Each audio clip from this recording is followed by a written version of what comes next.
கர்த்தர் நல்லவர். இந்த நாளில் நாம் செய்திக்கு ஆயத்தமாகவும் நம்ம எல்லாம் இருக்கிற இடங்களில் தலைகளை தாழ்த்தி ஜெபிப்போம். ஸ்தோத்திரம் ஆண்டவரை ஸ்தோத்திரிக்கிறோம் அப்பா. பரிசுத்த பிதாவே நன்றியோடுமை ஸ்தோத்திரிக்கிறோம் அப்பா. சகல பிரஸ்தாபத்தை பார்க்கலும் நீர் உங்களுடைய வார்த்தையை மகிமைப்படுத்தி அதுக்காக நன்றி செலுத்துகிறோம். இப்பொழுது கூட ஆண்டே இந்த மாதத்தின் முதலாவது நாளில் கூட உங்களுடைய சமூகத்தில் வந்திருக்கிற ஒவ்வொரு பிள்ளைகளுக்காக நன்றி செலுத்துகிறோம். இப்பொழுது கூட ஆண்டரே நீர் எங்களோடு கூட பேசும்படிக்க ஜெபிக்கிறோம் அப்பா. ஸ்தோத்திரம் ஆண்டரே. அநாதி சிநேகத்தால் உன்னை சிநேகித்தேன்னு சொன்ன தேவன் ஆண்டரே, நீர் அந்த சிநேகம் ஆண்டரே, அந்த அன்பு எங்களுக்குள்ள இந்த நாளில் ஒவ்வொருக்குள்ளாம் ஊற்றப்படும்படிக்காக நாங்கள் ஜெபிக்கிறோம் அப்பா. இப்பொழுதும் வார்த்தை மூலமாக நீர் எங்களோடு கூட இடைபடுங்க. வார்த்தை கொடுக்குற மகனை நீங்கள் மறைத்து நீங்கள் தேவ ஆவியினால் வெளிப்படும்படிக்காக ஜெபிக்கிறோம். இயேசு நாமத்தில் ஜெபிக்கிறோம் ஜீவனுள்ள நல்ல பிதாவே, ஆமென். ஹல்லேலூயா. எத்தனை பேர் உற்சாகமா இருக்கிறீங்க? ஆமென். ஹல்லேலூயா. கர்த்தர் நல்லவர். கர்த்தரை பெரிதான கிருபையால இந்த நாளில் கூட நம்ம ஆண்டவர் கொடுத்த வாக்குத்தத்தின் பிரகாரமாக அநாதி சிநேகத்தால் நான் உன்னை சிநேகித்தேன் என்று சொல்லி ஆண்டவருடைய சிநேகம் அவர் நம்ம எல்லாம் அன்பு வைத்திருக்கப்படினாலதான் இன்றைக்கு இந்த இடத்துல நாம் எல்லாம் ஒரே ஐக்கியமாய் ஒரே குடும்பமாய் இந்த இடத்துல இருக்கிறோம். ஆமென். ஹல்லேலூயா. அவருடைய அந்த அநாதி சிநேகம், அந்த அன்பு நமக்குள்ளாய் ஊற்றப்பட்டிருக்கப்படினால இந்த இடத்துல நாம் அப்படியே ஐக்கியமாய் நம்ம கூடி வந்திருக்கிறோம். ஆமென். ஹல்லேலூயா. அந்த அன்பு ஒவ்வொருவருக்குள்ளாரையும் காணப்பட வேண்டும் என்று சொல்லி ஆண்டவர் விரும்புகிறார். தேவனாய கர்த்தர் அவருடைய அன்பு நம்ம ஒவ்வொருவருக்குள்ளாரையும் எப்பொழுதும் எல்லா நேரத்திலையும் காணப்பட வேண்டும் என்று சொல்லி கர்த்தர் விரும்புகிறார். ஆமென். ஹல்லேலூயா. அப்படினால இந்த நாளில் கூட அந்த தேவ அன்பை குறித்து ஒரு சில வார்த்தைகளை நான் தியானிக்க வாஞ்சிக்கிறேன். எடுத்தவங்க வாசிங்க. 1 கொரிந்தியர் 13ஆம் அதிகாரம் 1 முதல் 3 வசனங்களை மாத்திரம் வாசிக்க கேட்போம்.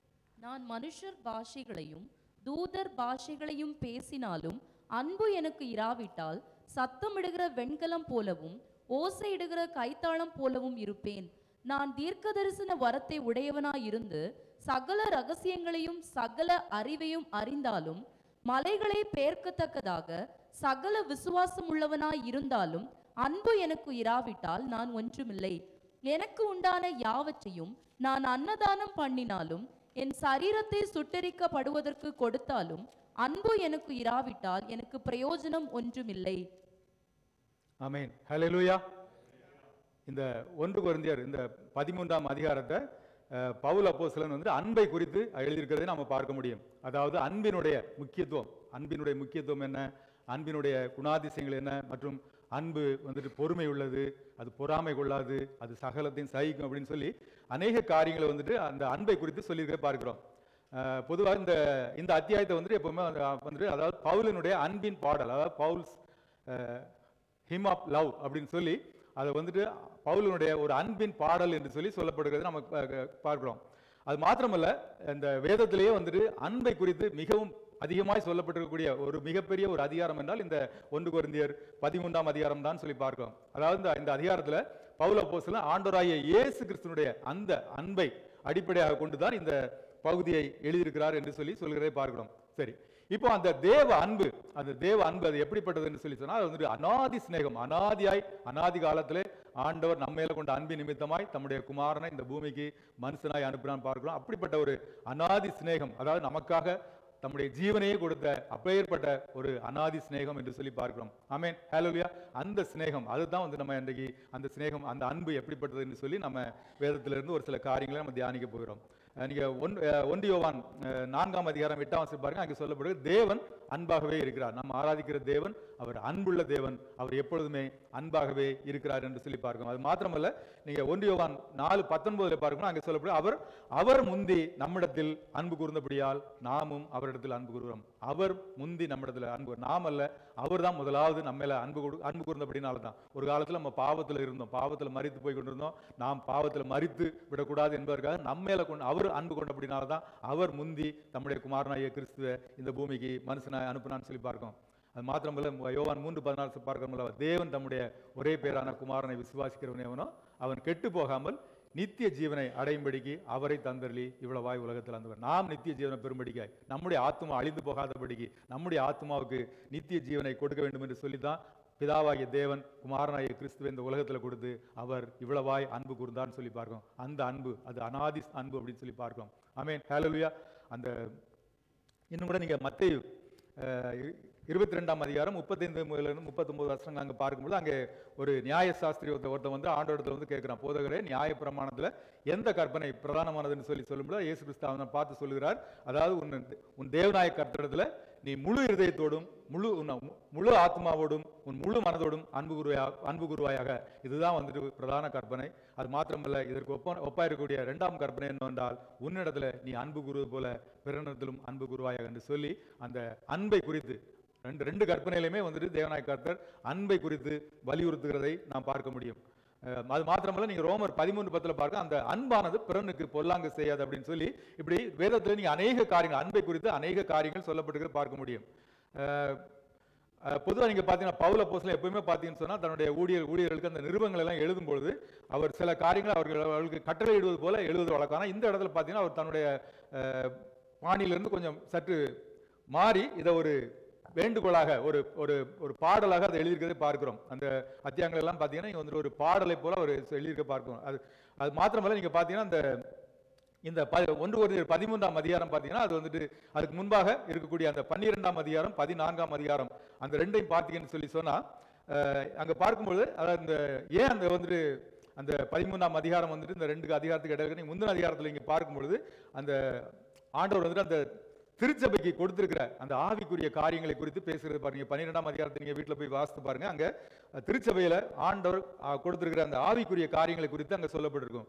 அதை தொடர்ந்து நீங்க 14ஆம் அதிகாரத்துக்கு வருவீர்கள், அங்கேயும் பாத்தீங்கன்னா அந்த ஆவிக்குரிய வரங்களை எப்படி பயன்படுத்துவது, அதை இல்லைன்னா அதை எப்படி அதை பிரயோஜனப்படுத்துறது என்று சொல்லி அதுக்குண்டான வழிமுறைகளை நீங்க 14ஆம் அதிகாரத்தில் பார்க்க முடியும். ஆக இந்த ரெண்டுக்கும் இடையில தான் வந்து இந்த அந்த 13ஆம் அதிகாரம் இருக்கு. காரணம் என்னென்றால் அங்க வந்து அவர் ஆண்டவர் வந்துட்டு அந்த அன்பை குறித்து ஆண்டவர் சொல்லி பார்க்க முடியும். அதாவது இந்த ஆவிக்குரிய வரங்களை நம்ம வந்துட்டு சரியான முறையில பயன்படுத்தணும்னு சொல்லி சொன்னா அந்த அதுக்கு வந்துட்டு முதலாவது அன்பு எல்லா சூழல்லையும் வந்துட்டு இந்த அன்பு நமக்கு அவசியமா இருக்குன்னு சொல்லி பார்க்கும். ஆனா அப்படின்னால்தான் அந்த ஆவிக்குரிய வரங்கள் குறித்து சொல்லப்படுகிறது. அதை நம்ம எப்படி பிரயோஜனப்படுத்த வேண்டும் என்றால் முதலாவது அந்த அன்பை குறித்து நம்ம அறிந்து கொள்ள வேண்டும். அன்பு எப்படிப்பட்டதுன்னு சொல்லி நம்ம அறிந்து கொள்ள வேண்டும். அப்பொழுதுதான் வந்துட்டு அந்த ஆவிக்குரிய வரங்களை நம்முடைய வாழ்க்கையில செயல்படுத்த முடியும் என்பதற்காக தான் இந்த 2 அதிகாரங்களுக்கு இடையில இந்த வசனம் வைக்கப்பட்டிருக்கிறது நம்ம பார்க்க முடியும்னு சொல்லி பார்க்கிறோம்.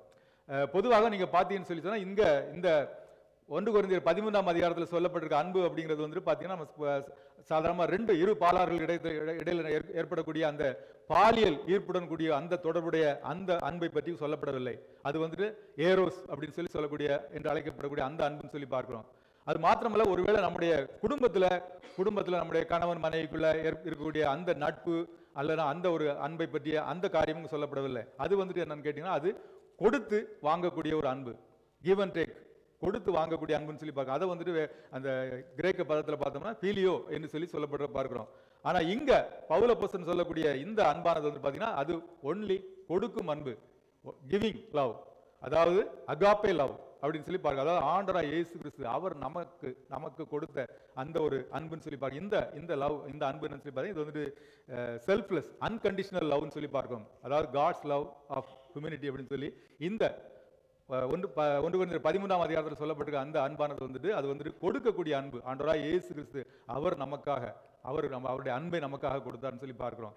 அது முடியல. இது வந்துட்டு இந்த அகாப்பே அன்புன்னு சொல்லி இது வந்து பொதுவாக நம்முடைய சபைகள்ல மற்றும் குடும்பத்துல உறவுகள் மத்தியில இன்னும் நமக்கு அதிகப்படியான தாக்கத்தை ஏற்படுத்தக்கூடிய அப்படிப்பட்ட சூழ்நிலை எல்லாம் இப்படிப்பட்ட ஒரு அன்பு காணப்படுகிறது, இப்படிப்பட்ட ஒரு அன்பு தேவைப்படுகிறது என்று சொல்லி நம்ம பார்க்கிறோம். இதைத்தான் குறித்து இந்த நாள்ல நம்ம தியானிக்க போகிறோம். அதாவது முதலாவது நம்ம இந்த அன்பினுடைய முக்கியத்துவம் என்ன, ஆண்டவராய் இயேசு கிறிஸ்து அவர் நம்ம மேல அன்பா இருந்தார், அந்த அன்பு நமக்குள்ளாய் ஊற்றப்பட்டிருக்கும் பொழுது அந்த அன்பினுடைய அவசியம் என்ன, அதனுடைய முக்கியத்துவம் என்னன்னு சொல்லி தான் இந்த நாள்ல வந்துட்டு நம்ம தியானிக்க போறோம்.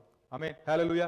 உண்மையிலே எத்தனை பேருக்கு அந்த அன்பினுடைய அந்த முக்கியத்துவம் என்ன என்பது நம்ம எத்தனை பேர் அறிந்து வச்சிருக்கிறோம்?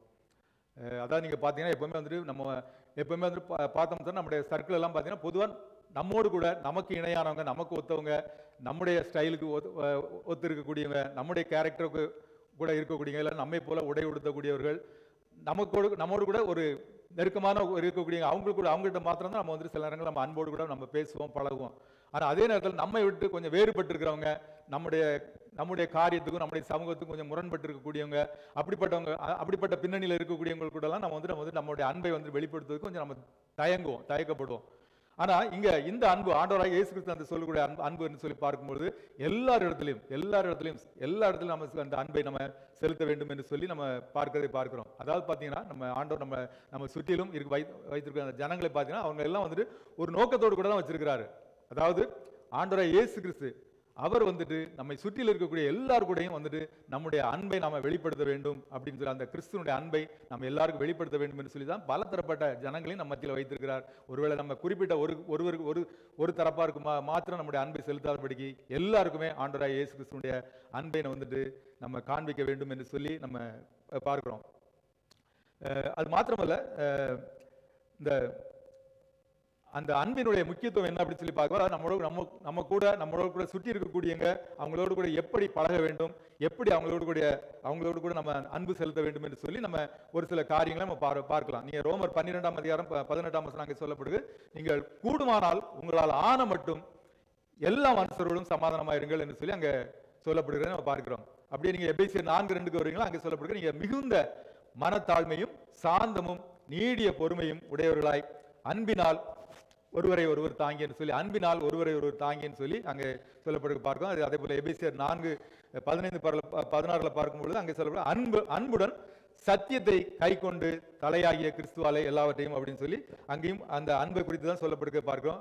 அதே போல இதுல நீங்க 16ஆம் வசனத்தை பார்த்தீங்கன்னா அங்க சொல்லப்படுது, அது அன்பினாலே தனக்கு பக்தி விருத்தி உண்டாகிறதுக்கு ஏதுவாக சரீர வளர்ச்சியை உண்டாக்குறது என்று சொல்லி அப்படியாக அந்த அன்பை குறித்து சொல்லப்பட்டிருக்க பார்க்கிறோம். எபிரேயர் 12:14 சொல்கிறது, யாவரோடும் சமாதானமாக இருக்கவும் பரிசுத்தம் உள்ளவராக இருக்கவும் நாடுங்கள், பரிசுத்தம் இல்லாமல் ஒருவரும் தேவனை தரிசிக்க முடியாது என்று சொல்லி பார்க்கிறோம். எல்லாரோடு கூட நம்ம வந்துட்டு அன்போடு கூட இருக்க வேண்டும் என்று சொல்லி பார்க்கிறோம்.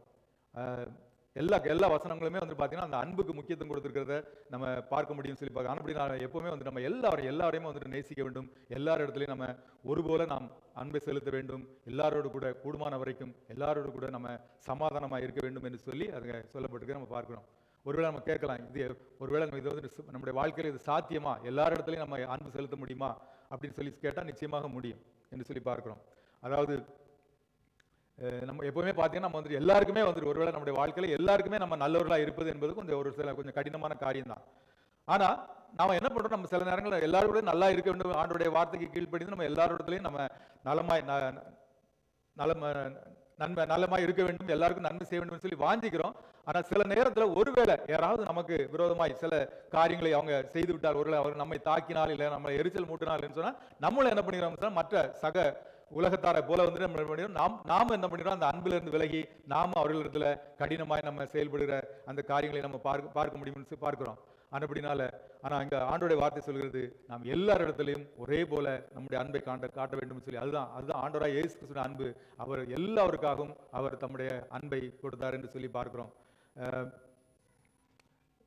இப்ப இந்த 1 கொரிந்தியர் 13ஆம் அதிகாரம் பார்த்தீங்கன்னு சொன்னா அதுல சொல்லப்பட்டிருக்குது. நீங்க அந்த முதல் 3 வசனங்கள் நம்ம வாசிக்க கேட்டோம் இல்லையா, அந்த வசனத்தை நம்ம தியானிக்கலாம். அதுல நீங்க முதலாவது வசனத்தை மறுபடியும் வாசிங்க. நான் மனுஷர் பாஷைகளையும் தூதர் பாஷைகளையும் பேசினாலும் அன்பு எனக்கு இராவிட்டால் சத்தமிடுகிற வெண்கலம் போலவும் ஓசையிடுகிற கைத்தாளம் போலவும் இருப்பேன். பாருங்க, இன்னைக்கு நம்முடைய செய்தியினுடைய முக்கியத்துவமே வந்துட்டு நம்ம அன்பினுடைய முக்கியத்துவத்தை பற்றி நம்ம அறிந்து கொள்ள போறோம். அன்பு வந்துட்டு எதை காட்டிலும் அது அன்பு வந்து முக்கியமானது என்று சொல்லி உலக பிரகாரமான அநேக காரியங்கள், ஆவிக்குரியமான அநேக காரியங்களை காட்டிலும் அன்பு மிகவும் முக்கியமானது என்று சொல்லி வேதத்தில் ஒரு சில காரியங்களை நான் உங்களுக்கு எடுத்து காண்பிக்க விரும்புகிறேன். எனக்கு முதலாவது வாசத்துக்கு இந்த இதில் பாருங்க, நான் மனுஷர் பாஷைகளையும் தூதர் பாஷைகளையும் பேசினாலும் அன்பு எனக்கு இராவிட்டால் சத்தமிடுகிற வெண்கலம் போலவும் ஓசையிடுகிற கைத்தாளம் போலவும் இருப்பேன் சொல்லி சொல்றது பார்க்கிறோம். இப்போ முதலாவது நீங்க பார்த்தீங்கன்னா, முதலாவது அன்பு எந்த அளவுக்கு முக்கியத்துவம் உள்ளதுன்னு சொல்லி பார்த்தோம்னா, முதலாவது பார்க்கும் பொழுது அதாவது அன்பானது எந்த ஆவிக்குரிய வரங்களையும் விட அன்பு முக்கியத்துவம் வாய்ந்ததுன்னு சொல்லி பார்க்கிறோம். Love is importance than spiritual gift அப்படின்னு சொல்லி பார்க்கிறோம். அதான் நீங்க இங்க இப்போ வாசிக்க கேட்டோம்ல, அதாவது பார்த்தீங்கன்னா அன்றைக்கு பெந்தெகோஸ்தே நாளில் தேவனாய் கர்த்தர் வந்துட்டு அப்படியே சபைக்கு வந்துட்டு அந்த ஆண்டோடைய அந்த பரிசுத்த ஆவியினுடைய அந்த வல்லமையை வந்துட்டு அவர்களுக்கு கொடுத்தார். அந்த வேளையில பார்த்தீங்கன்னா ஒருவரும் கற்றுக்கொள்ளாத, இல்லைன்னா ஒருவரும் புரிந்து கொள்ள முடியாத அந்த மொழியில பேசக்கூடிய அந்த அந்நிய பாஷையினுடைய வரத்தை அவர்கள் அபிஷேகமாக பெற்றுக்கொண்டார்கள் சொல்லி பார்க்கிறோம். எதற்காக கொடுத்தாருன்னு சொல்லி சொன்னா, நம்ம அந்நிய பாஷையில பேசும்பொழுது நம்ம வந்து என்ன பண்ணோம்னா ஆண்டவரோடு கூட பேசுகிறோம், ஆண்டவரோடு கூட அந்த வார்த்தைகளை மறைமுகமாய் பேசுகிறோம் என்று சொல்லி பார்க்கிறோம். 1 கொரிந்தியர் 14:2 பார்க்கிறோம். அங்கே சொல்லப்படுது, ஏனெனில் அந்நிய பாஷையில் பேசுகிறவன் ஆவியினாலே ரகசியங்களை பேசினாலும் அவன் பேசுகிறதை ஒருவனும் அறியாதிருக்கிறபடினாலே அவன் மனுஷரிடத்தில் பேசாமல் தேவனிடத்தில் பேசுகிறான் என்று சொல்லி பார்க்கிறோம். அதாவது நம்ம வந்துட்டு அந்நிய பாஷை பேசும் பொழுது, அதாவது மற்றவர்கள் அறியாதபடிக்கு புரிந்து கொள்ள முடியாத ஒரு மொழியை நம்ம பேசுகிறோம்னு சொல்லி பார்க்கிறோம். ஆனபடினால ஒரு அந்நிய பாஷை பேச முடிகிறது அப்படின்னு சொல்லி சொன்னா அது ஒரு ஆவிக்குரிய வரங்கள்ல ஒரு முக்கியமான ஒரு வரம் என்று சொல்லி பார்க்கிறோம்.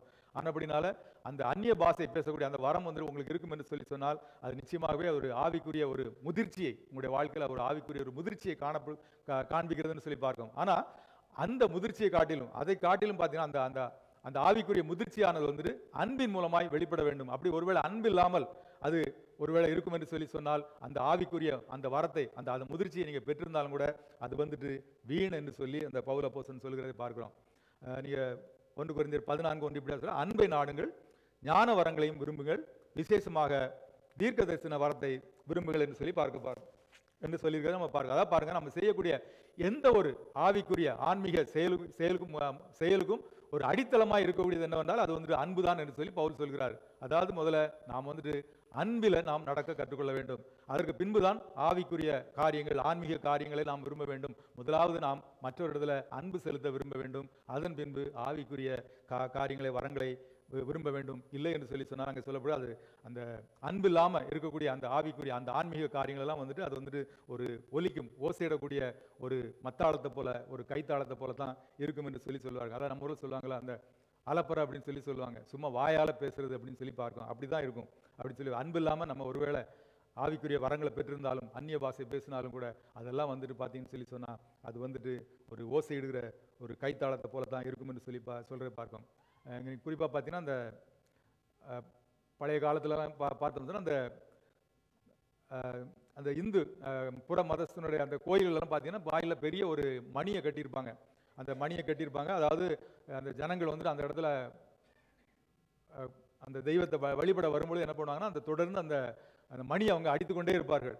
அதாவது காரணம் என்னன்னு சொல்லி சொன்னால் அந்த அந்த அந்த தெய்வத்தை வந்து எழுப்ப வேண்டும். சொன்னால் காரணம் என்னன்னா அந்த தெய்வங்கள் வந்துட்டு அது கைவேலை உள்ளது, அது மனுஷரால் செய்யப்பட்டதுன்னு சொல்லி பார்க்கும். ஆனால் அப்படின்னா ஒருவேளை இந்த அவங்க தொழுதுக்குள்ள வரும்போது அந்த மணியை அடித்தா ஒருவேளை அந்த தெய்வம் வந்துட்டு அந்த மணியினுடைய சத்தத்தை கேட்டு அது வந்து அவர்களுக்கு பதில் கொடுக்கும் என்கிற அப்படிப்பட்ட ஒரு நம்பிக்கை, ஒரு விசுவாசத்தின் மூலமாக தான் வந்து என்ன பண்ணுறாங்கன்னு சொன்னால் அப்படியாக அந்த மணியை அடித்து அந்த தெய்வத்தை அவங்க எழுப்புறாங்கன்னு சொல்லி பார்க்குறாங்க. நாம ஆராதிக்கிற தேவன் அப்படி இல்லை. ஆமென், ஹல்லேலூயா. அவர் எப்பொழுதுமே வந்துட்டு நம்முடைய விண்ணப்பத்திற்கு அவர் செவி கொடுக்கிறவராய் இருக்கிறார் என்று சொல்லி பார்க்கிறோம். ஆமென், ஹல்லேலூயா. அப்படி தான் பார்த்தீங்கன்னா அப்படி ஒரு அந்த மணியை போல தான் வந்துட்டு ஒருவேளை நம்ம அன்பில்லாதபடிக்கு ஆவிக்குரிய கிரியைகள் நமக்கு இருக்கும் என்று சொல்லி சொன்னால் அப்படிப்பட்ட ஒரு ஓசையிடுகிற ஒரு கைத்தாளத்தை போலவும் இல்லை அந்த அந்த புறமதஸ்தர்களுக்கு வைத்திருக்கிற அந்த சத்தமிடுகிற அந்த வெண்கல மணியை போல தான் நம்முடைய இருக்கும் என்று சொல்லி பவுல் அப்போஸ்தலன் சொல்கிற காரியத்தை பார்க்கிறோம். ஆமென், ஹல்லேலூயா. அப்படின்னா முதலாவது காரியம் வந்துட்டு ஆவிக்குரிய எந்த வரத்தை காட்டிலும் அன்பு மிகவும் முக்கியமானதுன்னு சொல்லி பார்க்கிறோம். ரெண்டாவது காரியம் பாருங்க, அறிவை விட அன்பு முக்கியத்துவமானதுன்னு சொல்லி பார்க்கும். அறிவை விட அன்பு முக்கியம். அதாவது லவ் இஸ் இம்பார்ட்டன்ஸ் தேன் நாலேஜ்னு சொல்லி பார்க்கும். 1 கொரிந்தியர் 13ஆம் அதிகாரம் 2ஆம் வசனத்தை வாசிங்க. நான் தீர்க்க தரிசன வரத்தை உடையவனாய் இருந்து சகல ரகசியங்களையும் சகல அறிவையும் அறிந்தாலும் மலைகளை பெயர்க்கத்தக்கதாக சகல விசுவாசம் உள்ளவனாய் இருந்தாலும் அன்பு எனக்கு இராவிட்டால் நான் ஒன்றுமில்லை. ஆமென், ஹல்லேலூயா. பாருங்க, இந்த வசனத்தை பார்க்கிறோம். நீங்க ஒருவேளை வந்துட்டு அறிவுல நீங்க பெரிய ரொம்ப சிறந்தவர்களா இருக்கலாம். அதாவது வந்து பார்த்தீங்கன்னா தத்துவம், உளவியல், அறிவியல், இன்னும் தொழில்நுட்பம், இன்னும் இந்த நாட்களில் பார்க்கணும் இல்லையா, மென்பொருள், ஐடி, இதெல்லாம் நீங்கள் நிறைய நாலேஜ்லாம் இருக்கலாம். இருந்தாலும் கூட ஏன் நீங்கள் ஒரு முனைவராக கூட இருக்கலாம், ஒரு பிஹெச்டி பண்ணியிருக்கலாம். இல்லைன்னு சொல்லி சொன்னால் இறையில்லை தியாலஜியில் நீங்கள் பெரிய பட்டங்கள் எல்லாம் பெற்றிருக்கலாம். ஆனாலும் கூட இவர்கள் எல்லாம் இருந்தாலும் கூட உங்களுக்கு அந்த அன்பு இல்லை என்று சொல்லி சொன்னால் அது ஒன்றும் இல்லை என்று சொல்லி பவுல் சொல்லி பார்க்கிறோம். இன்றைக்கு பார்த்தீங்கன்னு சொன்னால் இன்றைக்கு உலகத்தில் பார்க்குறோம், இன்றைக்கு ரொம்ப ஒரு கடைசி காலத்தில் இருக்கிறோம், கொடிய காலத்துக்குள்ளே இருக்கிறோம். அது ஸ்வாப அன்பு இல்லாத ஒரு காலத்தில் நம்ம இருந்து ஒருவர் வந்துட்டு பட்சித்து போடக்கூடிய அப்படிப்பட்ட ஒரு காலகட்டத்தில் இருக்கும். இன்றைக்கு பார்க்க கேள்விப்படுற எத்தனையோ இடங்களில் கேள்விப்படுறோம். அதாவது பார்த்தீங்கன்னா அங்கே ரெட்டை கொலை, ஒரு வயதான முதியவர்களை கொண்டு போட்டுறாங்க. இல்லைன்னு சொன்னால் அநேக இடங்களில் கொலை, கொள்ளை, பாலியல் வன்கொடுமை, இப்படி சொல்லி ஒரு மனிதாபிமானமே இல்லாதபடிக்கு அநேக காரியங்கள் இந்த நாட்களில் அப்படிப்பட்ட துஷ்பிரயோகங்களும் இந்த நாட்களில் தேசத்தில் நடைபெறுன்னு சொல்லி பார்க்க. இதெல்லாம் காரணம் என்னன்னு சொல்ல அந்த ஸ்வாப அன்பு இல்லை அப்படின்னு சொல்லி பார்க்கோம். ஆனால் சமூகம் என்ன சொல்லுதுன்னு சொல்லி தான் இதெல்லாம் வந்துட்டு ஒருவேளை படிப்பறிவு இல்லாதனால தான் இப்படிலாம் செய்கிறாங்க. ஆனால் ஒருவேளை படிப்பறிவு இருந்துன்னு சொல்லி சொன்னால் இப்படிலாம் செய்ய மாட்டாங்க என்று சொல்லி சமூகம் சொல்லுது. ஆனால் ஆண்டோடைய வார்த்தை என்ன சொல்லுதுன்னு சொல்லி சொன்னால் ஆண்டோடைய வார்த்தை சொல்லுது வந்துட்டு அன்பு இல்லை. அன்பு இல்லாதனால தான் இப்படிப்பட்ட காரியங்கள். ஒருவேளை படிப்பினாலேயோ படிப்பறிவினாலேயோ வந்துட்டு நீங்கள் இப்படிப்பட்ட காரியத்தை நம்ம தேசத்திலிருந்து நம்ம மாற்றி விட முடியாது. ஒவ்வொருவருக்குள்ளாரையும் அந்த தேவ அன்பு ஊற்றப்படும் போது மாத்திரம்தான் இப்படிப்பட்ட காரியங்கள் எல்லாம் வந்துட்டு நம்ம அதில் தேசத்திலிருந்து நம்ம அகற்ற முடியும்னு சொல்லி பார்க்கோம். அது மாத்திரமல்ல, நீங்கள் 1 கொரிந்தியர் 8ஆம் அதிகாரம் 1ஆம் வசனத்தில் அங்கே பார்க்கும்போது அங்கே சொல்லப்படுகிறது, அறிவு இருமாப்பை உண்டாக்கும், அன்போ பக்தி விருத்தியை உண்டாக்கும் சொல்லி. அறிவு வந்துட்டு ஒரு அறிவு. இன்னும் கூட ஒரு வசனம் உண்டு இல்லையா, நீங்கள் அதாவது நீங்கள் பிரசங்கி 1:18 வந்தீங்கன்னா அங்கே சொல்லப்படுது, அதிக ஞானத்தினாலே அதிக சலிப்புண்டு, அறிவு பெருத்தவன் நோவு பெருத்தவன் சொல்லி. ஒருவேளை அறிவு நமக்கு அதிகமாகிடுச்சுன்னு சொன்னால் நம்ம வந்துட்டு ஒருவேளை தேசம் சமாதானமாக இருக்கும், ஜனங்கள் வந்துட்டு சமாதானமாக இருக்குன்னு சொல்லி இல்லை. நிச்சயமாகவே அறிவு, அதாவது அன்பு இருந்தால் மாத்திரம்தான், அதான் அன்பு பக்தி விருத்தியை உண்டாக்குன்னு சொல்லி அன்பு இருந்தால் மாத்திரம்தான் வந்துட்டு தேசத்தில் அப்படியாக ஜனங்கள் சுபிட்சமாய் வாழ முடியும் என்று சொல்லி பார்க்கிறோம். ஒருவேளை நான் வந்துட்டு கல்விக்கு வந்துட்டு எதிராக நான் பேசலை. கல்வியை காட்டிலும் அறிவை காட்டிலும் வந்துட்டு நம்முடைய படிப்பு அந்தஸ்துகளை காட்டிலும் அன்பு தான் மிகவும் முக்கியமானது என்பதை இந்த இடத்துல பவுல் அப்போஸ்தலன் வலியுறுத்துவதை நம்ம பார்க்கிறோம். 3வது காரியம் என்ன சொல்லி பார்த்தால், நம்முடைய நம்பிக்கை, நம்முடைய விசுவாசத்தை காட்டிலும் அன்பு முக்கியம் என்று சொல்லி பார்க்கிறோம். Love is importance than faith. நீங்க அந்த 2ஆம் வசனம் மறுபடியும் வாசிங்க. நான் தீர்க்க தரிசன வரத்தை உடையவனாய் இருந்து சகல ரகசியங்களையும் சகல அறிவையும் அறிந்தாலும் மலைகளை பெயர்க்கத்தக்கதாக சகல விசுவாசம் உள்ளவனாய் இருந்தாலும் அன்பு எனக்கு இராவிட்டால் நான் ஒன்றுமில்லை. ஆமென், ஹல்லேலூயா. மலைகளை பெயர்க்கத்தக்க சகல விசுவாசம் உள்ளவனாய் இருந்தாலும் அன்பு எனக்கு இராவிட்டால் நான் ஒன்றுமில்லைன்னு சொல்லி பாருங்க. மலையை நம்ம வந்து நம்ம விசுவாசத்தோடு மலையை போன்னு சொன்னா மலை போய்விடும். அப்படிப்பட்ட ஒரு விசுவாசம் இருந்தாலும் கூட நமக்குள்ளாய் அன்பு இல்லை என்று சொல்லி சொன்னால் நாம் ஒன்றுமில்லை என்று சொல்லி சொல்றதை பார்க்கிறோம். இன்னும் கூட நீங்க அந்த வசனத்தை நீங்க நல்லா கவனிச்சீங்கன்னா அங்க சொல்லப்பட்டிருக்குது, இப்போது விசுவாசம் முக்கியம் இல்லை என்று சொல்லி அங்க சொல்லவில்லை. விசுவாசம் முக்கியம் தான். விசுவாசம், அதாவது வேதத்தின்படி நமக்கு விசுவாசம் வந்துட்டு முக்கியம் தான். அது இல்லை என்று சொல்லி சொல்வதற்கு இல்லை.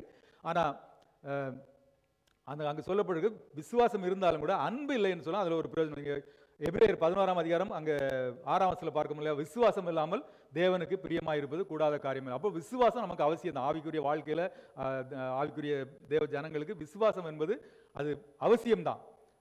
ஆனா நீங்க 1 கொரிந்தியர் 13ஆம் அதிகாரம் கடைசி வசனம் பாருங்க, அங்க சொல்லப்படுகிறது, இப்பொழுது விசுவாசம் நம்பிக்கை அன்பு இம்மூன்றும் நிலைத்திருக்கிறது. விசுவாசம் நம்பிக்கை அன்பு மூன்றுமே இருக்கிறது, மூன்றுமே தேவைப்படுகிறது சொல்லி. ஆனா அங்க சொல்லப்படுகிறது இவைகளில் அன்பே பெரியதுன்னு சொல்லி, அதாவது விசுவாசத்தை காட்டிலும் நம்பிக்கையை காட்டிலும் அன்பே பெரியது என்று சொல்லி அங்கே சொல்லப்படுகிற நம்ம பார்க்கிறோம். ஆனா அப்படினால எனக்கு அருமையான தேவஜனம், அதாவது பாருங்க, நம்ம இடத்துல விசுவாசம் நமக்கு அவசியம்தான். விசுவாசம் இல்லாம தேவனுக்கு பிரியமா இருக்க முடியாதுன்னு சொல்லி பார்க்கிறோம். விசுவாசம் இல்லாத கிரியெல்லாம் செத்துன்னு சொல்லி பார்க்கிறோம். ஆனா அப்படின்னா விசுவாசம் அவசியம்தான். ஆனா அதே நேரத்துல அந்த விசுவாசத்தை காட்டிலும் நம்முடைய அன்பு அதை மேற்கொண்டு நிற்க வேண்டும் என்று சொல்லி பார்க்கிறோம். ஆமென், ஹல்லேலூயா. இன்றைக்கு நமக்கு எல்லாம் விசுவாசம் இருக்கிறபடினால தான் நம்ம இந்த இடத்துல வந்திருக்கிறோம். ஆமென், ஹல்லேலூயா.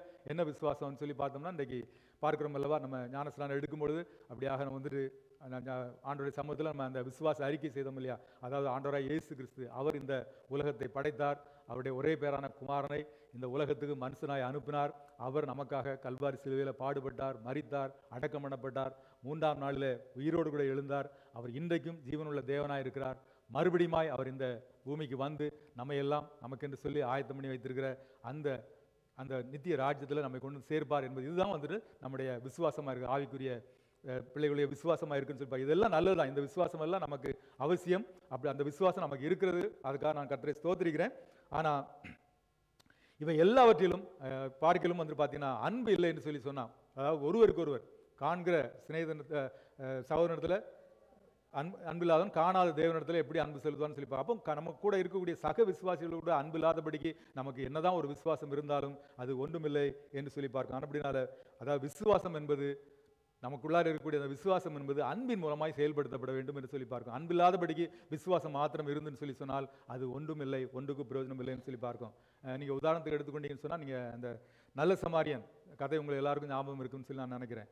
அந்த நல்ல சமாரியன் பார்த்தீங்கன்னா அங்கே பார்க்குற ஒரு மனுஷன் வந்து அப்படியாக எருசலேமிலிருந்து அவன் எரிகோவுக்கு போய் கொண்டிருக்கான். அவன் ஒரு சமாரியன் என்று சொல்லி பார்க்குறோம். அப்படியே அந்த சமாரியன் வந்துட்டு அங்கே சமாரியன் சொல்லப்படலை, ஒரு மனுஷன் அப்படியே அவன் எருசலேமிலிருந்து எரிகோவுக்கு போய் கொண்டிருக்கிற இடத்துல அங்கே கொள்ளையர்கள் அவனை வந்துட்டு அப்படியாக அடித்து அவனிடத்துல இருந்த பொருட்கள் எல்லாம் அப்படியே கொள்ளையடித்து விட்டு அவனை அப்படியே போய்விடுறதை பார்க்கிறோம். அந்த நேரத்தில் இப்போ அங்கே பார்த்தீங்கன்னா அங்கே வர ஒரு ஆசாரியனும் ஒரு லேவியனும் அந்த இடத்துல வந்து அவனை பார்த்து அவனுக்கு உதவி செய்யாதபடிக்கு அவங்க அப்புறமாய் போய்விடுகிறதுக்கு அந்த காரியத்தை பார்க்கிறோம். பார்த்தீங்கன்னா இந்த ஆசாரியன் இந்த லேவியர் 2 பேருமே பார்த்தீங்கன்னா அவங்க வந்துட்டு அவங்களுக்குள்ளார அறிவும் இருந்தது, விசுவாசமும் இருந்தது. ஆனால் அவர்கள் வந்து கடவுள் ஆண்டவரை குறித்து அறிந்திருந்தார்கள். அது மாத்திரமல்ல, பழைய ஏற்பாட்டு காலத்தில் உள்ள எல்லா வேத வசனங்கள், எல்லா நியாயப்பிரமாணங்கள் எல்லாவற்றையும் கற்று அறிந்திருந்தார்கள். ஆனால் அது மாத்திரமல்ல, அவங்க பார்த்தீங்கன்னா தங்களுடைய வழிபாட்டை முடித்துட்டு, ஆலயத்தில் தங்களுடைய வழிபாட்டை முடித்துவிட்டு வருகிற வழியில் அங்கே ஒருவன் குற்றுயிராய் கிடக்கும் பொழுது அவனுக்கு உதவி செய்வதற்கு அவர்களிடத்தில் அந்த அன்பு இல்லைன்னு சொல்லி பார்க்கிறோம். பிரச்சனை காரணம் என்னவென்று சொல்லி பார்த்தோம்னா, அவங்களிடத்துல பக்தி வைராக்கியம் இருந்தது, விசுவாசம் இருந்தது, பக்தி வைராக்கியம் இருந்தது. ஆனால் அன்பு இல்லைன்னு சொல்லி பார்க்கலாம். அந்த அன்பு இல்லாதபடினால அவர்கள் அப்படியாக அந்த அடிபட்ட அந்த மனுஷன் மேல ஒரு கர்ஷனை இல்லாதபடிக்கு அவர்கள் அப்புறமாய் போய்விட்டாருன்னு சொல்லி பார்க்கலாம். ஆனால் அதே நேரத்தில் பாருங்க, அங்கே ஒரு சமாரியன் வருகிறான். ஒரு சமாரியன் பார்த்தீங்கன்னா அவன் வந்துட்டு அவன் மேல பரிதாபப்பட்டு அவனுடைய காயங்களை கட்டி அவனை கொண்டு சத்திரத்தில் கொண்டு போய் சேர்த்து அவனுக்கு எண்ணெய் பூசி திராட்சரசம் கொடுத்து அவனை சத்திரத்தில் கொடுத்து அவனை பராமரித்தான் என்று சொல்லி பார்க்கணும். நீங்க பார்த்தீங்கன்னா இந்த சமாரியர்கள் வந்துட்டு அவங்க வந்து ஒரு ஒதுக்கப்பட்ட ஜனங்கள், எல்லாராலும் ஏற்றுக்கொள்ளக்கூடிய ஒரு ஜனங்கள் கிடையாது. அவங்க வந்துட்டு அன்றைக்கு யூதர்களால் அவங்க வெறுக்கப்பட்டாங்க, அவங்க புறக்கணிக்கப்பட்ட அவர்கள் சொல்லி பார்க்கும். அது மாத்திரமல்ல, அவர்கள் ஒருபோதும் ஆலயத்துக்குள்ளார அனுமதிக்கப்படாதபடிக்கு அவர்கள் ஒரு இந்த காலத்தில் பார்க்கணும், நிறைய பேர் ஆலயத்தில் தகாதவர்கள் சொல்லி நிறைய பேர் ஆலயத்துக்குள்ளார அனுமதிப்பதில்லை. அப்படிப்பட்ட ஒரு காலகட்டத்தில் தான் அந்த சமாரியர் இருந்தாலும் சொல்லி பார்க்கணும். அவனுக்கு ஒருவேளை சமாரியனுக்கு வந்துட்டு ஆண்டவராக இயேசு கிறிஸ்து குறித்து பெரிய ஒரு விசுவாசம் எல்லாம் இருந்திருக்கும்னு சொல்ல முடியாது. ஆனால் அவனுக்கு அன்பு இருந்துன்னு சொல்லி பார்க்கலாம். அந்த அன்பு நிமித்தமாய் அந்த அடிப்பட்ட நபருக்கு அவன் உதவி செய்ய வேண்டும் என்று சொல்லி அவன் விரும்பினான்னு சொல்லி பார்க்கிறோம். ஆமென், ஹல்லேலூயா. ஆனால் அப்படினால அந்த அன்பு நமக்கு மிகவும் அவசியம் என்று சொல்லி பார்க்கிறோம். நீங்க கலாத்தியர் 5:6 சொல்ல பாருங்க, அங்கே சொல்லப்படுகிறது. வாசிங்க, கலாத்தியர் 5:6. இயேசு கிறிஸ்துவினிடத்தில் விருத்த சேதனம் இல்லாமையும் ஒன்றுக்கும் உதவாது, அன்பினால் கிரியை செய்கிற விசுவாசமே உதவும். ஆமென், ஹல்லேலூயா, ஹல்லேலூயா. பாருங்க, அங்கே சொல்லப்படுகிறது இயேசு கிறிஸ்துவினிடத்தில் விருத்த சேதனம் இல்லாமையும் ஒன்றுக்கும் உதவாது, அன்பினாலே கிரியை செய்கிற விசுவாசமே உதவும். அன்பினால கிரியை செய்கிற விசுவாசம் தான் அவசியம் என்று சொல்லி பார்க்கலாம். அதான் பாருங்க, ஆண்டோடைய பார்வையில் வந்து பார்த்தீங்கன்னா எல்லா ஆவிக்குரிய காரியங்களும் நம்ம மூலமாக நம்ம செய்யக்கூடிய எல்லா ஆன்மீக காரியங்கள், ஆவிக்குரிய காரியங்கள் எல்லாமே வந்துட்டு அது அன்பின் மூலமாய் வெளிப்படுத்தப்பட வேண்டும் என்று சொல்லி தேவனாய் கர்த்தர் நம்ம இடத்துல எதிர்பார்க்கிறார். ஆமென், ஹல்லேலூயா. அந்த அன்பு இல்லைன்னு சொன்னால் ஒன்றும் அது எவ்வளவுதான் விசுவாசம் இருந்தாலும் அது ஒன்றுக்கும் பிரயோஜனம் இல்லைன்னு சொல்லி பார்க்கும். அடுத்தபடியாக பார்க்கும் பொழுது நற்பண்புகளை விட, நற்செயல்களை விட அன்பு முக்கியத்துவம் வாய்ந்ததுன்னு சொல்லி பார்க்கும். அதாவது love is importance than good work. நீங்க 1 Corinthians 13:3 வாசித்துருங்க. எனக்கு உண்டான யாவற்றையும் நான் அன்னதானம் பண்ணினாலும், என் சரீரத்தை சுட்டெரிக்கப்படுவதற்கு கொடுத்தாலும், அன்பு எனக்கு இராவிட்டால் எனக்கு பிரயோஜனம் ஒன்றுமில்லை. பாருங்க, இங்க பார்க்கிறோம், என்னதான் எவ்வளவுதான் அன்னதானம் பண்ணாலும் சரி, நீ எல்லாம் நம்முடைய சரீரத்தை மறிக்கிற சுட்டரிக்கிற கொடுத்தாலும் கூட வந்துட்டு அன்பு இல்லை என்று சொல்லி சொன்னா ஒரு பிரயோஜனம் இல்லைன்னு சொல்லி பாருங்க. பவுல் சொல்கிறார், கொடுத்தால் என்று சொல்லவில்லை. அதாவது என் சரீரத்தை சுட்டரிப்பதற்கு கொடுத்தால் என்று சொல்ல, கொடுத்தாலும் சொல்லாதபடிக்கு எல்லாவற்றையும் கொடுத்தாலும், அதாவது நீங்க பார்த்தீங்கன்னா உங்கள்கிட்ட இருக்கிற எல்லாத்தையுமே, ஒருவேளை நீங்க உங்களுடைய பேங்க் பேலன்ஸ் இருக்குது, எல்லாத்தையும் வந்துட்டு அனைவருக்கு நீங்க அன்னதானமாக கொடுத்தாலும் சரி, மற்றவங்களுக்கு ஏழை எளியவங்களுக்கு உதவி செஞ்சாலும் சரி, எல்லாவற்றையுமே உங்களுக்கு கூட இருக்கக்கூடிய எல்லாவற்றையும் நீங்க கொடுத்துட்டாலும் கூட அன்பு, எல்லாவற்றையும் கொடுத்தாலும் கூட அன்பு இல்லை என்று சொல்லி சொன்னால் அது ஒன்றுமே இல்லை என்று சொல்லி பார்க்கிறோம். ஆமென், ஹல்லேலூயா. அப்படினால அன்பின் ஒருவேளை நம்ம நம்ம ஏன் கொடுக்குறோம், எப்படி கொடுக்குறோம் சொல்லி கொஞ்சம் யோசித்து பார்க்க வேண்டும். அதாவது நம்ம கொடுக்குற காரியம் கூட வந்துட்டு அதுவுமே வந்துட்டு அன்பின் மிகுதினால நம்ம கொடுக்க வேண்டும் சொல்லி பார்க்கிறோம். அதாவது நீங்க பார்த்தீங்கன்னா ஒருவேளை நம்ம இன்றைக்கு ஆண்டோட சமுத்திரமா எல்லாம் வந்து காணிக்க படைக்கிறோம், எல்லாம் ஏழை எளியவங்களெல்லாம் கொடுக்குறோம். ஆனால் கொஞ்சம் யோசித்து பார்க்கணும், எப்படி நம்ம கொடுக்குறோம்னு சொல்லி யோசித்து பார்க்கணும். ஒருவேளை ஊழியக்காரங்க வந்துட்டு ஒரு சபையில் நம்ம தசம பாகம் கொடுக்குறோம், அது எதனால கொடுக்குறோம்? அது நீங்கள் ஆண்டோர் மேலே இருக்கக்கூடிய அன்பு நிமித்தமாக கொடுக்குறோமா, இல்லைன்னு சொன்னால் ஊழியக்காரங்கள் அவங்க சொல்லுகிற பிரசங்கத்தின் மூலமாக நீங்கள் கொடுக்குறீங்களா? இல்லை என்று சொல்லி சொன்னால், ஒருவேளை நான் கொடுக்கவில்லை என்று சொல்லி சொன்னால் அது தப்பு என்று சொல்லி அந்த தவறு என்கிற ஒரு குற்ற உணர்ச்சினால ஒருவேளை நீங்கள் கொடுக்குறீங்களா? இல்லை என்று சொன்னால் நீங்கள் கொடுப்பதை காட்டிலும் ஒருவேளை ஆண்டவர் உங்களுக்கு திருப்பி அதிகமாய் கொடுப்பார் என்கிற அந்த ஒரு நம்பிக்கை, அதை அப்படி ஒரு எதிர்பார்ப்போடு கூட கொடுக்கிறீர்களா? இல்லை என்று சொல்லி சொன்னால், நான் கொடுக்கிறது நாங்கள் மற்றவங்களுக்கு முன்பாக எனக்கு ஒரு புகழ் வர வேண்டும், ஒரு கீர்த்தி வர வேண்டும், அதாவது மற்றவங்க நான் கொடுக்குறதை பார்த்து அவங்க என்ன புகழ வேண்டும் என்று சொல்லி ஊர்லெல்லாம் பார்த்தீங்கன்னா அவங்க கொடுத்தவங்களாம் ஏதாவது ஒரு சர்ச்சுக்கு ஏதாவது டொனேஷன் ஏதாவது நாமினேஷன் கொடுத்தாங்கன்னா ஒரு லைட்லாம் வாங்கி போனால் அதில் பெரிய லைட்டை காட்டிலும் அந்த பெரிய பேர் எழுதி வச்சுருப்பாங்க. அந்த லைட்டு பேர் லைட்டை மறைச்சிடும். அது மாதிரி அப்படி ஒருவேளை மற்றவங்க இன்னும் சில பார்த்தீங்கன்னா சில நிறையா கொடுத்துருவாங்க, கல்வெட்டில் அவங்க பேர் இருக்கும், அந்த கல்வெட்டில் பேர் வரணுங்கிற அப்படி என்ன நோக்கத்துக்காக ஒருவேளை மற்றவங்க நம்மளை புகழுன்னு சொல்லி நம்ம கொடுக்குறோமா? இல்லை என்று சொல்லி சொன்னா, ஒருவேளை நான் ஆண்டவருக்கு கொடுக்கலன்னு சொல்லி சொன்னா, ஒருவேளை ஆண்டவர் வந்து என்னை தண்டித்து விடுவாரோ, என்கிட்ட இருக்கிறதையும் பறித்து விடுவாரான்னு சொல்லி அந்த பயத்தினால கொடுக்குறோமான்னு சொல்லி, அப்படி எதனால நம்ம கொடுக்குறோம், அதனால் எதனால கொடுக்குறோம்னு சொல்லி யோசித்து பாருங்க. நம்ம கொடுக்கறது வந்துட்டு அது வந்துட்டு அன்பு நிமித்தமாய் கொடுக்கணும்னு சொல்லி பாருங்க. ஒருவேளை இந்த விதமாக நீங்கள் கொடுத்துருங்கன்னு சொல்லி சொன்னால் அது வந்துட்டு ஒரு கொடுக்கறது குறித்ததான ஒரு தவறான நோக்கம் என்று சொல்லி பார்க்கும். நம்ம கொடுக்கறது வந்துட்டு அது வந்துட்டு அதாவது அன்பு நிமித்தமாக கொடுக்க வேண்டும் என்று சொல்லி பார்க்கும். அதாவது ஆண்டவர் நம்ம நேசிக்கிறதுனால, நம்ம ஆண்டவர் கொடுக்குறோம்னு சொல்லி சொன்னால் ஆண்டவர் நம்ம நேசிக்கிறதுனால அவர் அதை கொடுக்க வேண்டும் என்று சொல்லி நம்ம பார்க்கிறோம். அடுத்தபடியாக நீங்கள் பார்த்தீங்கன்னு சொன்னால் சாதனைகளை விட அன்பு முக்கியமானதுன்னு சொல்லி பார்க்க. அதாவது love is importance than accomplishment.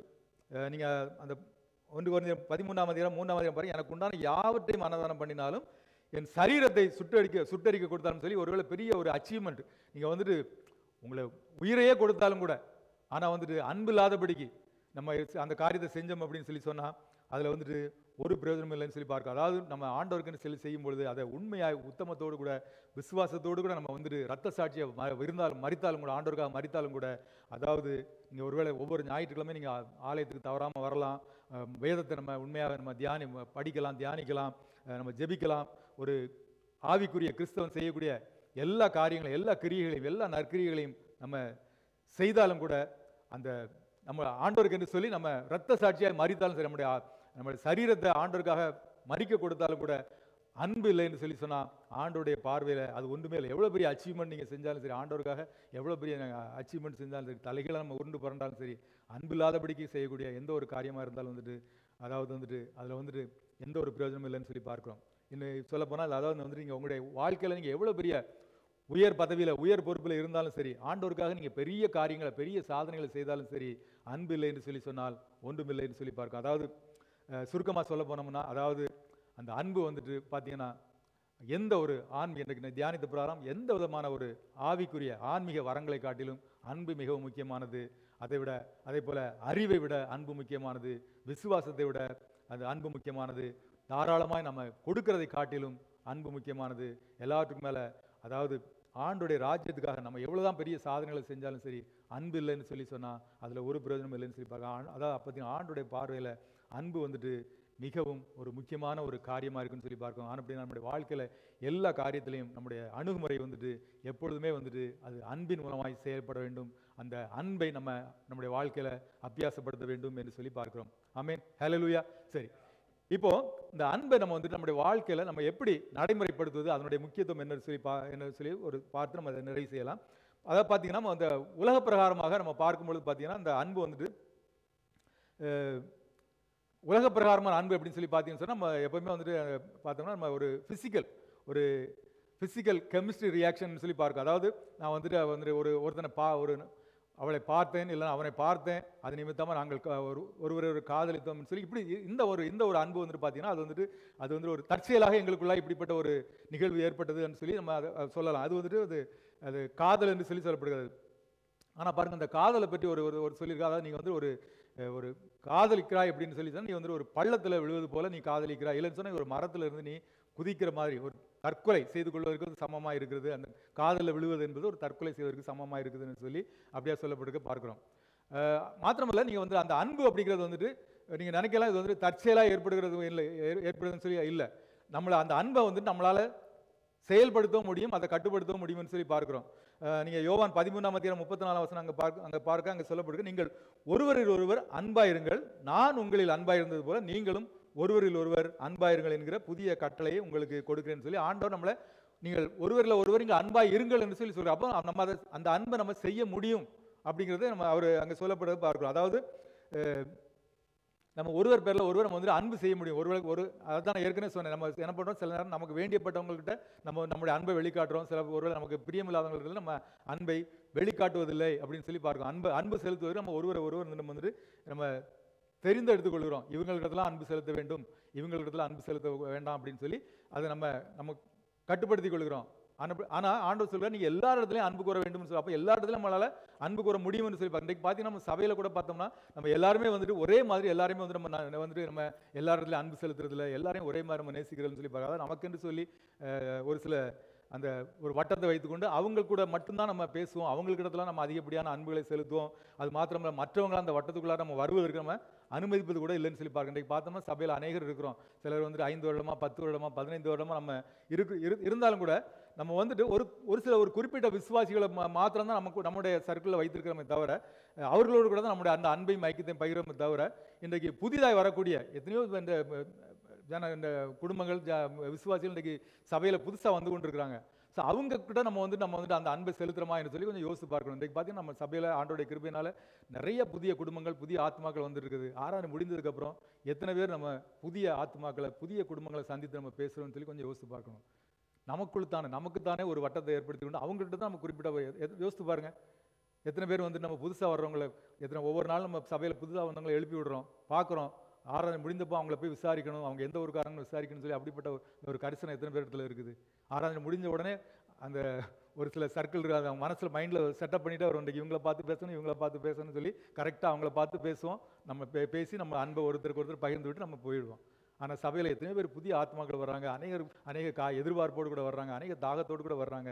அவங்கள நம்ம விசாரித்து அவங்கள இடத்துல அன்பு செலுத்த வேண்டும் சொல்லி அதுதான் வந்துட்டு ஒரு கிறிஸ்துவனுடைய ஒரு அன்பு என்று சொல்லி பார்க்கிறோம். ஆமென், ஹல்லேலூயா. அப்படினால நம்ம வந்துட்டு எல்லார் இடத்துலையும் நம்ம அன்பு செலுத்த வேண்டும் சொல்லி பார்க்கிறோம். அது வந்துட்டு அந்த அன்பு செலுத்துறதுல அவர் வந்து எல்லாரையும் நேசித்தார். நம்முடைய ஆண்டவராகிய இயேசு கிறிஸ்து அவர் எல்லாரையும் நேசித்தார்னு சொல்லி பார்க்கிறோம். மாம்சமான யாவருக்கும் அவர் தேவனாய் கர்த்தர்னு சொல்லி பார்க்கிறோம். அப்படின்னா நாம வந்துட்டு நமக்குன்னு சொல்லி ஒரு வரையறை வைத்துக் கொள்ளாதபடி எல்லார் இடத்துலையும் ஆண்டவர் நமக்கு கொடுத்த அந்த அன்பை எல்லார் இடத்துலையும் நம்ம செலுத்த வேண்டும் என்று சொல்லி நம்ம பார்க்கிறோம். ஆமென், ஹல்லேலூயா. நீங்க பிலிப்பியர் 2ஆம் அதிகாரம் சரி எப்படி வந்துட்டு நம்ம எல்லாரையும் ஒரே போல நேசிக்க முடியும் என்று சொல்லி சொன்னா அங்கே பார்க்கிறோம். பிலிப்பியர் 2ஆம் அதிகாரம் 5ஆம் வசனம், கிறிஸ்து இயேசுல இருந்த சிந்தையே உங்களுக்குள்ளா இருக்கணும். கிறிஸ்து இயேசுனுடைய சிந்தை, அதாவது கிறிஸ்துனுடைய இயேசுனுடைய சிந்தைன்னு சொன்னா எல்லாரையும் அவர் நேசித்தார். எல்லாருக்காகவும் வந்துட்டு அவர் உலக ரட்சகர்னு சொல்லி எல்லாருக்காகவும் அவர் வந்துட்டு இந்த உலகத்துக்கு வந்தார். அவர் உலக ரட்சகர், எல்லாரையும் நேசி. அதே போல நம்முடைய மனப்பான்மையும் வந்துட்டு பார்த்தீங்கன்னா அந்த ஆண்டவராகிய இயேசு கிறிஸ்துனுடைய அவருடைய மனப்பான்மை நமக்குள்ளாய் காணப்பட வேண்டும். இயேசு கிறிஸ்துனுடைய அந்த மனப்பான்மை என்னன்னா தொடர்ந்து அந்த பிலிப்பியர் 2:4 அங்கே பாருங்க, அங்கே சொல்ல அவனவன் தனக்கானவைகளுக்காக அல்ல பிறருக்கானவைகளை நோக்குவானாக என்று சொல்லி நம்ம எப்பொழுதுமே நம்முடைய காரியங்கள் எல்லாம் வந்துட்டு செல்ஃப் மோட்டிவ் இல்லாதபடிக்கு மற்றவருடைய நலனுக்காக நம்ம வந்துட்டு கரிசனை உள்ளவர்களாக இருக்க வேண்டும் சொல்லி பார்க்கிறோம். அதாவது நம்முடைய சொந்த நலன் மாத்திரம் கருத்தில் கொள்ளாதபடிக்கு மற்றவங்க நீங்கள் பார்த்தீங்கன்னா எத்தனையோ இந்த சபையில் எவ்வளோ தேவையில் மத்திய போய் கேட்டு பார்த்தீங்கன்னா விசாரிச்சிங்கன்னா தெரியும். ஒருவேளை நீங்கள் கேம்ப்லலாம் போனீங்கன்னா அவங்க விசாரிச்சிங்கன்னா அவங்களுடைய காரியங்களை சொல்லும்போது நமக்கு மனசு அவ்வளோ வேதனையாக இருக்கும். அவ்வளோ காரியங்களோடு கூட அவ்வளோ பிரச்சனையோடு கூட தான் சபைக்கு வந்துட்டு இருக்காங்க இன்றைக்கி நிறைய பேர். அப்படிப்பட்டவங்களெல்லாம் போய் நம்முடைய அன்பை அவங்களிடத்துல காண்பித்து அவங்கள விசாரிக்கும் பொழுது அவங்களோட மனசில் உள்ள எல்லாத்தையும் நம்மளை ஊற்றிடுவாங்க. அந்த அளவுக்கு அப்படி ஒரு பிரயாசங்க மத்தியில் இருக்கிறாங்க. ஆனால் அப்படினால சபையில் நம்ம இருக்கக்கூடியவங்க ஒருவருக்கு ஒருவர் அன்பு செலுத்தணும், ஒருத்தர் விசாரிக்கணும், ஒருவருக்கு ஒருத்தர் கரிசனை உள்ளவர்களாக இருக்கணும். நம்முடைய காரியம், நான் வந்தேன் ஆண்டோடைய சமூகத்தில் ஜெபித்தேன், என்னுடைய தேவையில ஆண்டோடத்தில் சொன்னேன், பெற்றுக்கொண்டேன், அப்படி இல்லாதபடிக்கு மற்றவங்களை குறித்து மற்றவங்க எத்தனை பேர் இன்றைக்கி ஆண்டோடைய கிருபையினால் நம்ம எல்லாம் நல்ல வேலையில் இருக்கிறோம், நல்ல கை நிறைய சம்பளம் வாங்குறோம். எத்தனை பேர் இன்றைக்கி நம்ம சபையில் வேலை இல்லாமல் இருக்கிறாங்க. அவங்களுக்காக நம்ம எத்தனை முறை நம்ம ஜெபிக்கிறோம். எத்தனை பேர் நல்ல ஆண்டோட கிருபையில் நமக்கு ஆண்டவர் நல்ல சுகத்தையும் பலத்தையும் கொடுத்துருக்கிறார், வேலை செய்யக்கூடிய சத்துவத்தை கொடுத்துருக்கிறாரு. எத்தனை பேர் வியாதியின் மத்தியில் கஷ்டப்பட்டு இருக்கிறாங்க, அவங்களுக்காக நம்ம ஜெபிக்கிறோமா, அவங்கள விசாரிக்கிறோமா அப்படின்னு சொல்லி ஃபோனில் சில நேரங்களில் விசாரிக்கலாம். சபைக்கு ஒருவேளை பலவீனத்தின் மத்தியில் சபைக்கு வராமல் இருப்பாங்க, அப்படிப்பட்டவங்களாம் விசாரிக்கணும். இதுதான் வந்துட்டு அன்பு, இதுதான் தேவனுடைய அன்புன்னு சொல்லி பார்க்கிறோம். ஆமென், ஹல்லேலூயா. அப்படினால சபையில் இப்படிப்பட்ட அன்பு வேணும்னு சொல்லி தேவனாய கர்த்தர் எதிர்பார்க்கிறார்னு சொல்லி பார்க்கிறோம். ஆமென், ஹல்லேலூயா. அப்படினால எனக்கு அருமையான தேவஜானம், இந்த நாளில் கூட இந்த மாதம் தேவனாய கர்த்தர் அவர் நம்ம ஒவ்வொருவருக்குள்ள அந்த தேவ அன்பை அவர் நமக்குள்ளாக ஊற்றியிருக்கிறார். அந்த அன்பு மற்றவர்களிடத்தில் அது வெளிப்பட வேண்டும் என்று சொல்லி தேவனாய கர்த்தர் எதிர்பார்க்கிறார். ஆமென், ஹல்லேலூயா. அப்படினால இந்த மாதம் முழுவதிலும் அந்த தேவ அன்பு உங்கள் ஒவ்வொருவருக்குள்ளாய் வெளிப்படும்படிக்காய், அந்த தேவ அன்பை உங்களுக்குள்ளாய் கொடுக்கும்படிக்காய், மாத்திரமில்லாதபடிக்கு அந்த தேவ அன்பு மற்றவர்களுக்கும் நீங்கள் அதை கடத்தும்படிக்கு ஆண்டவர் வேண்டிய உங்களுக்கு கிருபைகளை கர்த்தர் உங்களுக்கு கொடுக்கணும்னு சொல்லி இந்த நாளில் நான் உங்கள் யாவரையும் நான் வாழ்த்துகிறேன், ஆசீர்வதிக்கிறேன். ஆமென், ஹல்லேலூயா.